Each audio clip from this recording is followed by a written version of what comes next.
πλαστικός χειρούργος Ιωάννης Βαρναλίδης θα μας μιλήσει για την οδοπλαστική και τα πεταχτά αυτιά. Όμως, ποια θεωρούνται πεταχτά αυτιά? Τα αφαιστώτα ότα, δηλαδή κοινώς τα πεταχτά αυτιά, είναι τα αυτιά τα οποία έχουν αυξημένη προβολή σε σχέση με το κρανίο.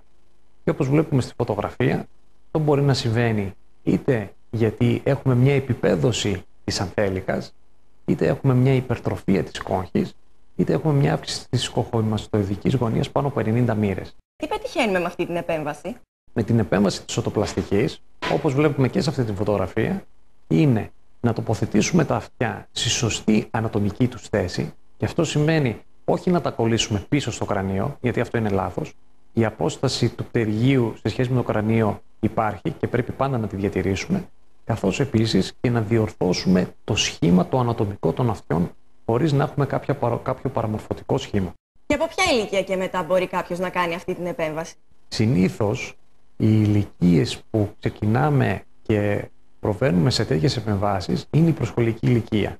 Δηλαδή, σε παιδιά 4 με 4,5 χρονών που έχουμε και την πλήρη ανάπτυξη των αυτιών σχεδόν, έχει αναπτυχθεί το αυτί, σε αυτές προχωράμε. Βέβαια, τα τελευταία χρόνια έχουμε μια μεγάλη αύξηση να γίνονται αυτές οι διορθώσεις σε πολύ μεγαλύτερες ηλικίες. Θέλετε να μας μιλήσετε λίγο για τη διαδικασία της επέμβασης? Όσον αφορά την διαδικασία της επέμβασης, θα πρέπει να πούμε ότι γίνεται με τοπική αναισθησία. Είναι μια τελείως ανώδυνη διαδικασία, κατά την οποία γίνεται μια τομή πίσω από το αυτί, την οπισθιωτιαία άβλακα, αφαιρούμε ή δεν αφαιρούμε πολύ λίγο δέρμα. Υπάρχουν και περιπτώσεις που δεν θα αφαιρέσουμε καθόλου δέρμα. Μία από τις τεχνικές που χρησιμοποιώ χωρίς να έχουμε κανένα απολύτως πρόβλημα, χωρίς να βάλουμε καθόλου ράματα, είναι η τεχνική της χάραξης του χόνδρου. Σε αυτή την περίπτωση τι κάνουμε? Κάνουμε την τομή πίσω στο αυτί, βγάζουμε αυτό τον χόνδρο και τον χαράζουμε με κάποιον τρόπο ώστε να μας γυρίσει προς τα πίσω. Εδώ θα πρέπει να πούμε ότι ο χόνδρος έχει μία ανατομική κατά την οποία ότι αν το χαράξουμε από τη μία πλευρά, η δυναμική του χόνδρου γυρίζει από την αντίθετη, οπότε με αυτόν τον τρόπο, χαράζοντας το χόνδρο, γυρίζει το αυτί προς τα πίσω. Αυτή η τεχνική της χάραξης του χόνδρου σε σχέση με τις άλλες τεχνικές είναι ότι μας προσφέρει ένα πλεονέκτημα κατά την οποία δεν τοποθετούνται πουθενά ράματα, εκτός βεβαίως τοποθετείται μόνο ένα ράμα για να κλείσει την πληγή, και έχουμε μια τελείως φυσιολογική εμφάνιση του αυτιού. Και το αποτέλεσμα πόσο διαρκεί? Το αποτέλεσμα της επέμβασης οτοπλαστικής είναι μόνιμο.